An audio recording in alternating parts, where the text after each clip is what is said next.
Today we're going to talk about the Budlight boycott and why Budlight sales are declining. Shit hit the fan when Budweiser decided to do a brand deal with TikToker Dylan Mulvaney, an actress, comedian, and TikToker with over 10 million followers. Hi! Impressive carrying skills, right? I got some Bud Lights for us. So, I kept hearing about this thing called March Madness, and I thought we were all just having a hectic month, but it turns out it has something to do with sports.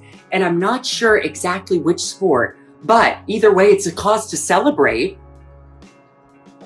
This month, I celebrated my day 365 of womanhood, and Bud Light sent me possibly the best gift ever, a can with my face on it. Check out my Instagram story to see how you can enjoy March Madness with Bud Light and maybe win some money too. Love ya! Cheers! Go team! Whatever team you love, I love too. Okay. Love ya. Okay, break a leg.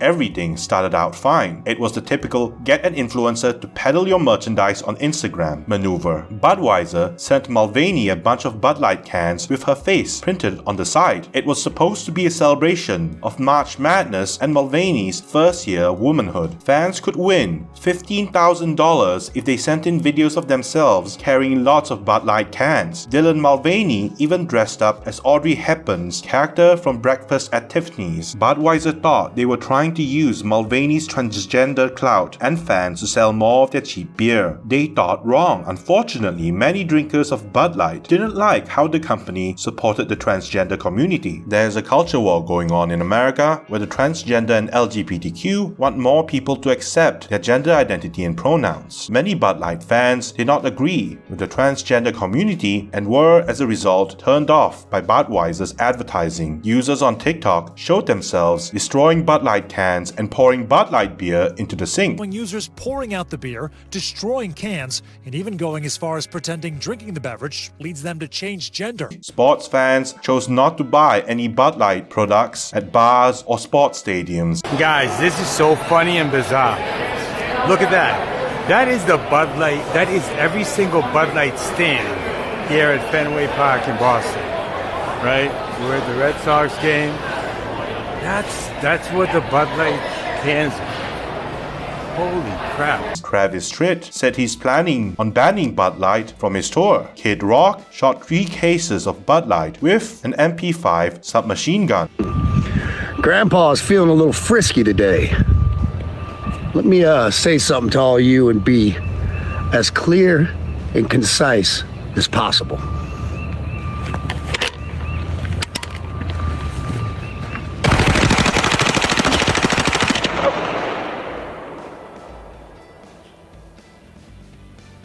Fuck Bud Light and fuck Anheuser-Busch.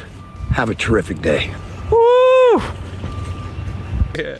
You know, because Kid Rock and Travis Tritt have put the fucking hammer down. I know, they were really fucking fighting the good fight, man. Others drove their cars over Bud Light. More deranged haters decided to send bomb threats to Budweiser factories, forcing several of them to close because of the alleged bomb risk. The Budweiser boycott was in full swing. As a result, Bud Light beer sales tanked. Initially, the company thought this would all blow over and it would be business as usual. But it didn't. The hatred for Budweiser beer worsened. They were losing sales consistently over the next month and the next and the next. Budweiser had to do something to restore confidence in their beer. Budweiser CEO released a statement saying they didn't mean to cause so much trouble. It was never intended to be part of a discussion that divided people. They were in the business of bringing people together with beer. Budweiser even put 2 marketing executives on leave and allegedly laid off their entire marketing team, but the latter was proved later to be false. Budweiser even tried to quell the outrage with a new commercial. Let me tell you a story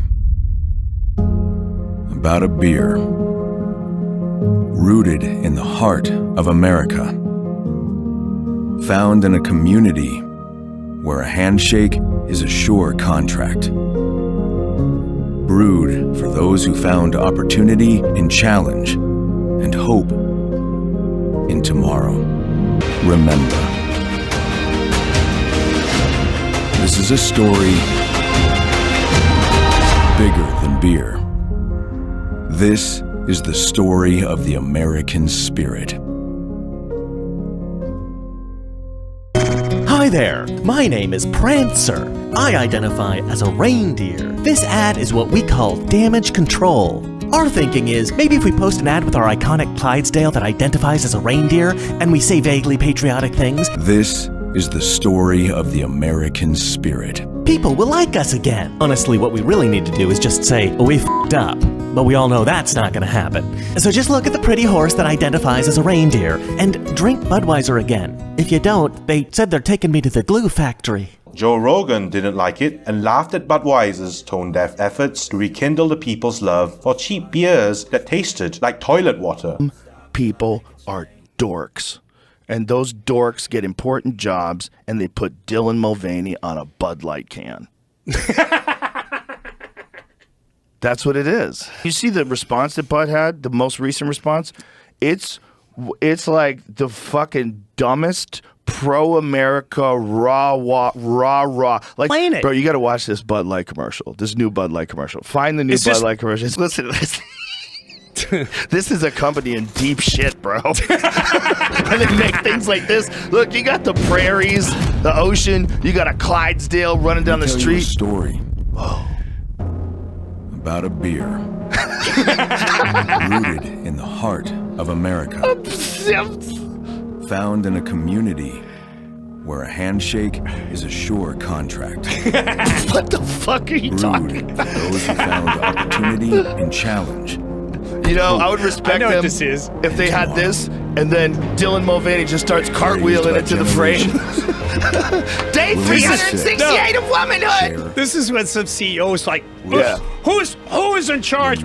He's 90 years old. Get him. And he comes, well, this is how we used to do it. You need the goddamn Clydesdale, first of all. Beer. This is the story of the American spirit. Shut the fuck up. Wow. Shut the fuck up. Holy now shit. I hate you more. Like, what are you doing?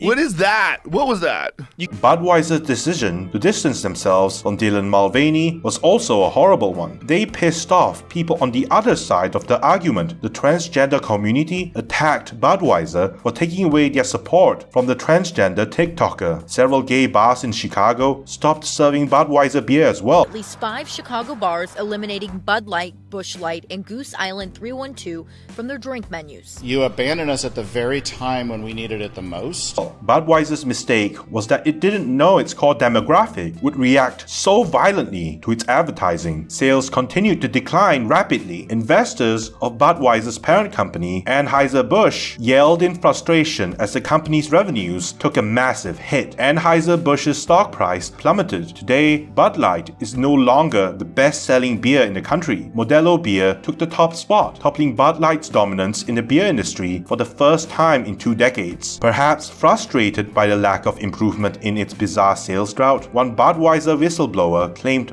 Budweiser's PR nightmare was planned. I think it was about that Dylan Mulvaney partnership that really sent people over the edge. And were your fellow employees, were they saying anything about it behind closed doors?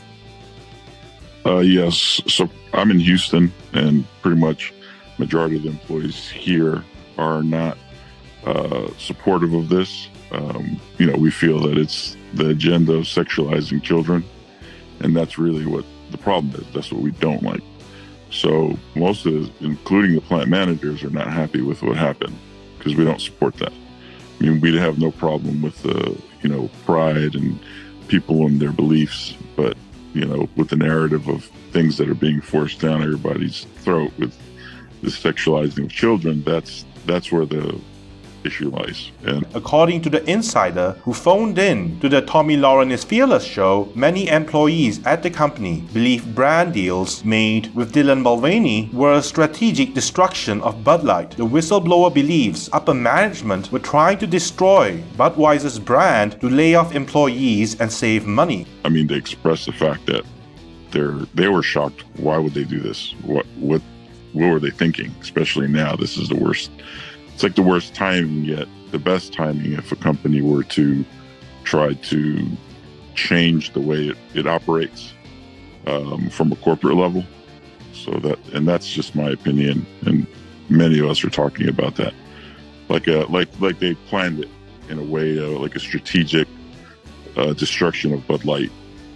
Okay, because in some way the tanking of that brand would allow them to rejuvenate it somehow or resurrect it, reorder it. What do you think? Explain that theory that you have to me, because that's the first time I've really heard it. So when the company was bought over by InBev, a lot of things changed. When it was owned by Anheuser-Busch, it's an American brand, and one of the, I don't know if it's the only companies that pays extremely well with benefits, things of that nature. When InBev bought it over, they didn't like that. So they've been trying to get rid of many benefits of working for an American company like Anheuser-Busch, and they just can't because we have a strong union. Bud Light has been failing for many years. We've talked about that for many years. The numbers have just, little by little deteriorated, and it feels like they said, let's put this nail in the coffin. And now we have a lot of layoffs, a lot of loss in production.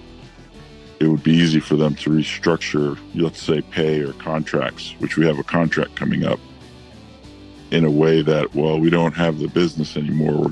We're forced to change these things.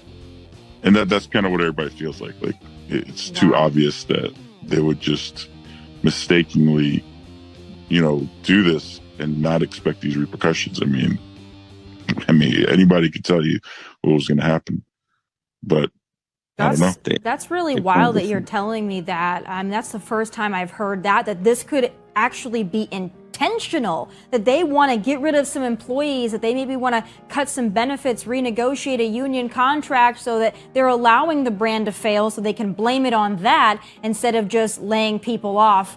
Budweiser has to fix their problem immediately. A former sales executive at the company claimed Bud Light only has a few months left before Bud Light loses its lost market share permanently once consumer sentiment became set in stone. Budweiser's parent company, Anheuser-Busch, announced support for its frontline employees and wholesale partners. Moving forward, Budweiser promised to provide financial assistance to independent wholesalers to help them support employees affected by the Bud Light boycott. Whether Bud Light manages to survive will ultimately depend on the consumer's willingness to forgive and forget Bud Light's mistakes. If you enjoyed the video, leave a like if you did, and subscribe if you haven't already. It's much appreciated.